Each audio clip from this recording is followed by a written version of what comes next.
Okay, so we are back to doing Athlete of the Month interviews after a couple of busy months this fall. And the first athlete I was able to get on the schedule was Daniel. So this is Daniel. He won Athlete of the Month for October. We're like halfway through November, so I always forget.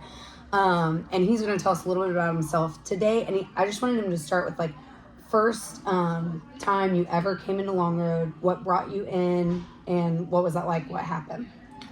So first time I ever went in the Long Road, it was summer PE, just to get an extra credit so I could take more classes in my actual school year. So I came in, and one of the summer PE sessions was we went to Long Road, and it was a workout. I think it was run by Nate. I'm not sure if it was or wasn't. Probably at that time, yeah. But it was like wall balls, box jumps, and something else. That was my first time actually being in the gym and doing that. And then after that, a little bit later, when I was getting ready for soccer and all that to go into college and stuff like that, I did a workout with Nate, and it was oh, the good old days. Yeah.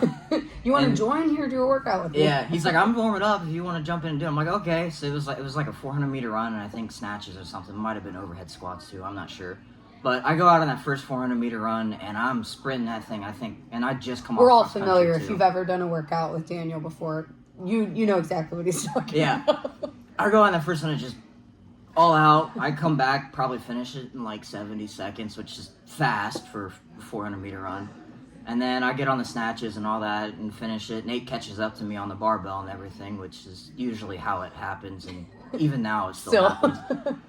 And then I go out on that second one and come back. I end up getting time capped. He just smokes me in the workout. And I learned a valuable lesson that day of don't go out hot. I still do, though. Still do. That's like, I feel like I was like, let's see. I was like 6 years in when I joined Long Road. And I remember Nate always telling me like, okay, I'll catch you on the last round. First round doesn't win the workout. So I'm very guilty of that too. You just get excited. So that was my first real one. And then when I went into college to go play soccer and all that, I do in the summers just CrossFit just to train and all that to keep my fitness up. So I did that for 3 years. And then my last year, I decided I wasn't going to play soccer. So I started to do CrossFit the full time. And up in Findlay, they had a gym.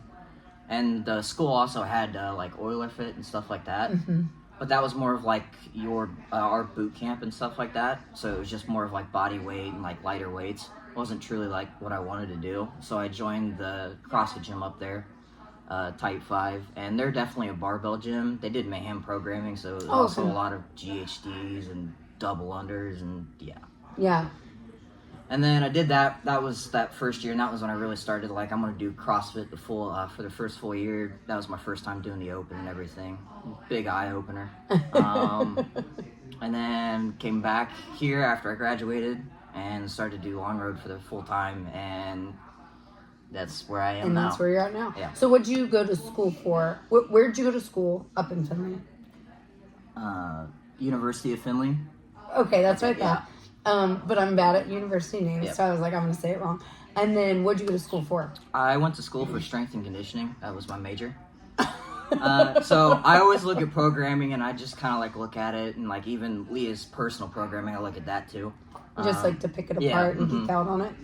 So I do that, and a lot of like when I do programming stuff, like it kind of CrossFit blends into it. So like I'll do a traditional bodybuilding sessions with like, you know, your hypertrophy sessions or hypertrophy block and preparatory block. But then when we get more into like the season, I'll kind of do more of like the AMRAPs and just like stuff like that. Yeah. And EMOMs more in season. So CrossFit's kind of bled into my programming and how I structure stuff. Yeah, I think generally speaking from like a strength and conditioning perspective, it is more bled into programming. Like even when you look at how just teams do strength and conditioning now, or like I don't know if you experienced it in college, because sometimes like I feel like when I went to college they were a little behind the times, and then when I graduated college I was like, oh wait, what are we doing? Like this isn't what my professors taught me. But I do think that we're like almost 20 years into CrossFit that it's had such an influence that you do see like professional football teams doing it and college basketball teams doing CrossFit, maybe without calling it CrossFit. Mm-hmm. Yeah. So that was your undergrad degree. Yep. But you're taking classes now. What are your classes that you're taking now? So the class I'm currently taking right now is Biology 1. I took Biology 2 first in the fall, just because of the way like they structured it. Okay. I was like, yeah, it was that's weird. totally backwards. So I'm taking Biology 1 right now, and hormones and enzymes are coming back to haunt me. They never leave you. Yeah, that's interesting though. Yeah. It's like complex body system. The endocrine system. Yeah, right? that haunts me. Every single class I took in my undergrad was like the endocrine came back to haunt me. Yeah. So you're taking classes now, and then what's your end goal with that degree? Well, the classes I'm taking was to hopefully get me into grad school. But with COVID and everything, the way it hit me and everything, my grades suffered. So my grades are still low. Oh. So what I'm doing now, I think the plan is I'm going to go back and get an associate's degree to be a PTA, physical therapist assistant. So basically what that means is I'll do everything a physical therapist does. The only thing I can't do is like do evaluations and stuff like that. Yeah. So, and work in that degree just to get some field experience doing that. And then I know Finley has a bridge program, so PTA, a DPD program, which will get me to my end goal of being a physical therapist. Being a physical therapist. And the way that works is you go to class on the weekend, so Friday, Saturday, Sunday, and then during the week you work as a physical therapist, and they require you to work 40 hours. Okay. Oh, yeah. Oh, that's going to be an intense program. Sometimes it's nice, though, like, I think about some of, like, the most influential times in life, so, like, doing Teach for America. That summer before they let us start teaching, you were, like, eat, sleep, breathe, Teach for America. You lived on campus, the only people you talked to were for other. But I'm like, the growth that I had that summer, just being all in on something, programs like that can be like really cool, you know? Yeah. And the amount of time you can like work 40 hours a week, gain experience, and get your degree is like, you can't beat that. Yeah. Very cool. Awesome. So back to CrossFit. Fun question. What is your favorite movement or workout? But on the flip side of that, what is your least favorite movement or workout? Oh, favorite. I don't really think I have a favorite, like, movement or workout. Running. I'm good at running. I don't necessarily like Love running. it. Okay.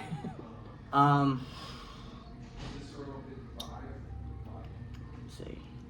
Favorite, I guess one of the workouts I like doing Cindy. I think it's the 5, 10, 15 of Gymnastics stuff. Yeah. I like that, definitely gymnastics, bar and muscle 20 ups. minutes. So you like that time domain? Yeah. Okay. I like longer workouts because it's kind of like grindy, and like towards the end you're just, the music ain't gonna help, you just black it out. And then all you got is yourself and your mind, and it's just like, all right, am I gonna finish this last 2 minutes out, or am I just gonna, yesterday's workout was a good example of that. Yeah, where you get to the end of it and you're like, it's all here. Yeah. Like, are you going to continue to push? Yeah. Yeah, I like that too. And then, but I hate 20-minute AMRAPs, so maybe I don't like that. And then, least favorite. Wall balls. I thought you were going to say snatching, and then you're like, no, I hate wall balls. And I was like, oh, touche, like, me too. But, like, I wouldn't say I don't dislike anything. Like, I don't want to do it. Like, I'd rather work on my weaknesses, like snatching and stuff like that. I'd rather work on that and, suffer because of it. Because that makes me better in the long run, is something I'm not good at, as opposed to, like, running where I'm really good at it. Like, I'm going to crush it. Yeah. Do you ever look at the workouts ahead of time? Oh, I do.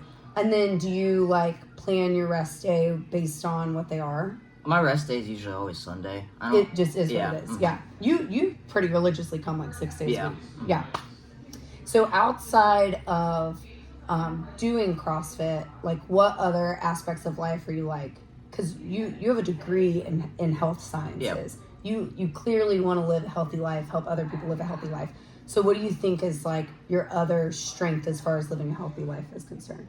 So like food, stress, sleep. You're young, so that's a hard question. I feel like at your age, I was like, I don't know, I party every night.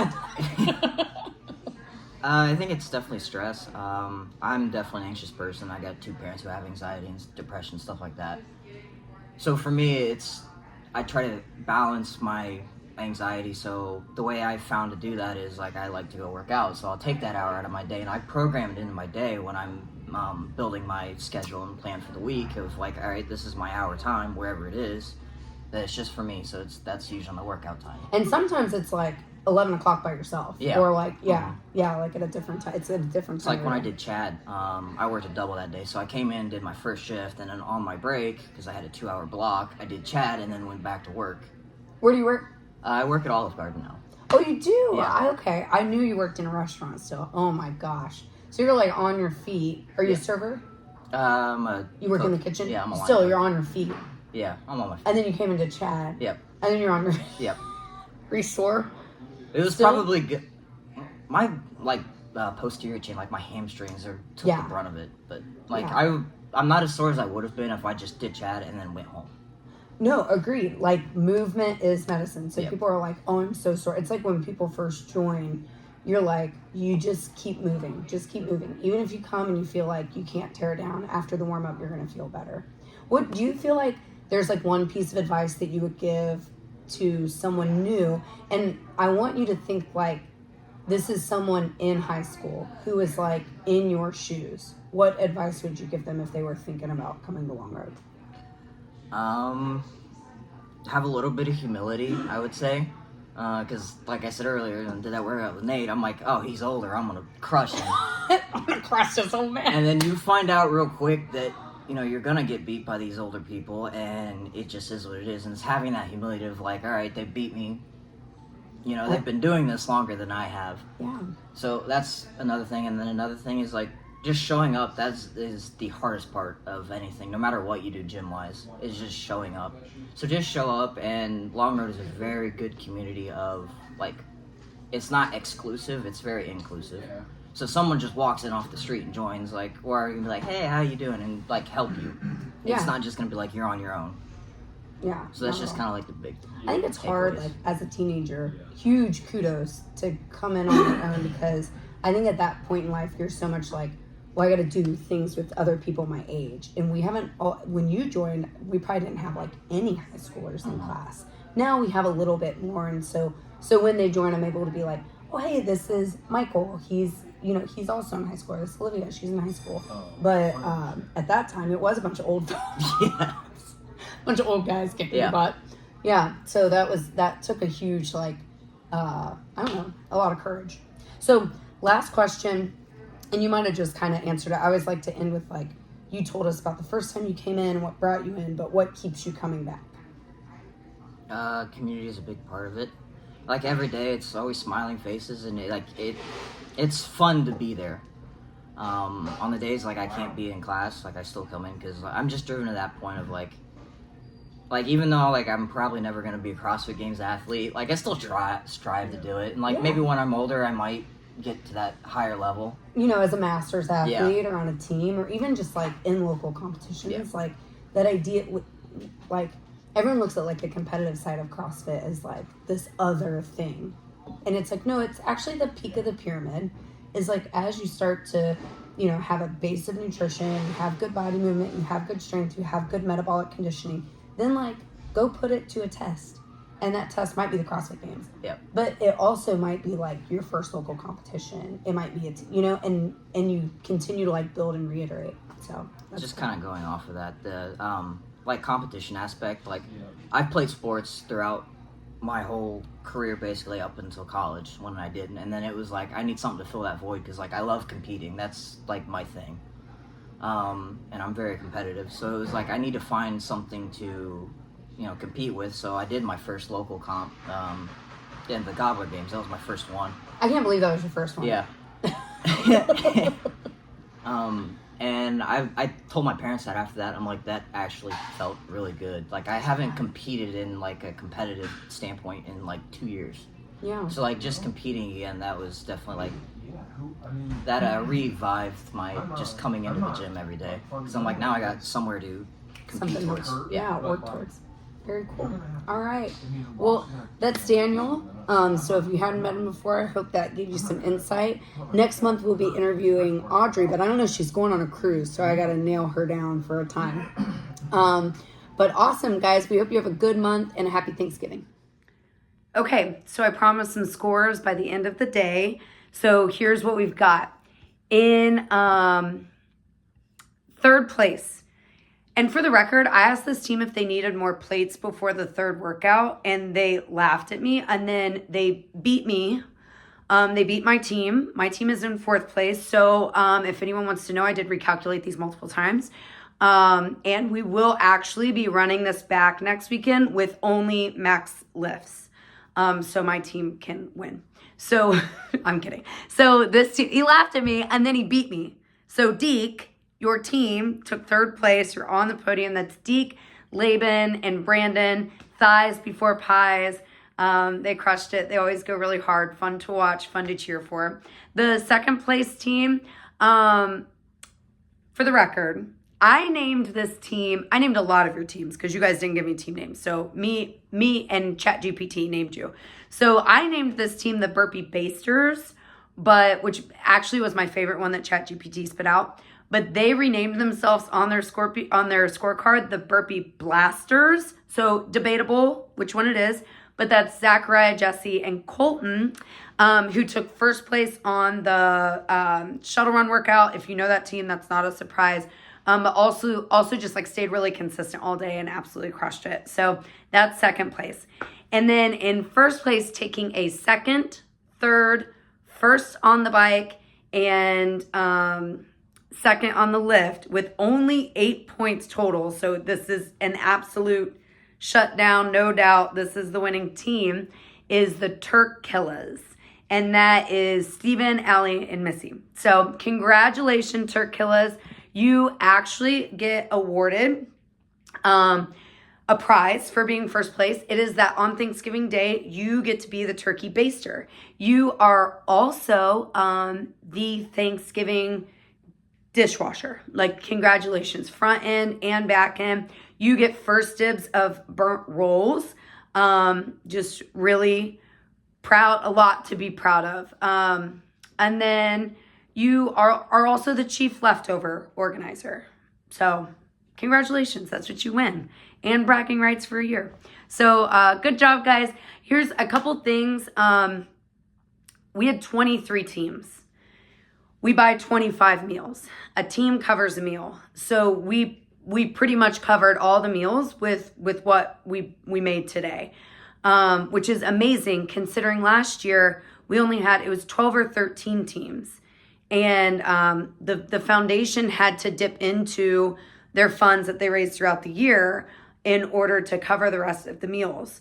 So to me, that was just so telling of how much we've grown in the last year and how much the people who have joined us in the last year have just really embraced the culture of Long Road and that we are passionate about serving our community, while we are also driven for growth and we expect excellence out of ourselves and we do everything with integrity. Like, all those things are true, but we are really passionate about serving the community, and everyone showed up today to do that.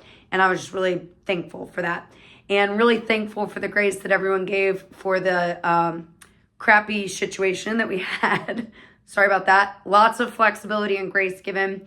That being said, stay posted. We're still in limbo a little bit about the repair on that. So just stay posted for some potential announcements for Monday. If anything, we'll have our regular schedule. There just may not be restrooms. So just be aware. Keep an eye on Push Press for anything like that. So again, thank you guys. Really grateful. Keep an eye out for the giving tree to go up. Our goal is to have it up by the Thanksgiving workout. And you can grab tags off of that, and we'll have instructions for that. And that's for Christmas families. And then if you haven't RSVP'd for the Christmas party, do so. That QR code is on the whiteboard, and it needs to be RSVP'd. I think Crystal needs numbers by December 1st. So make sure you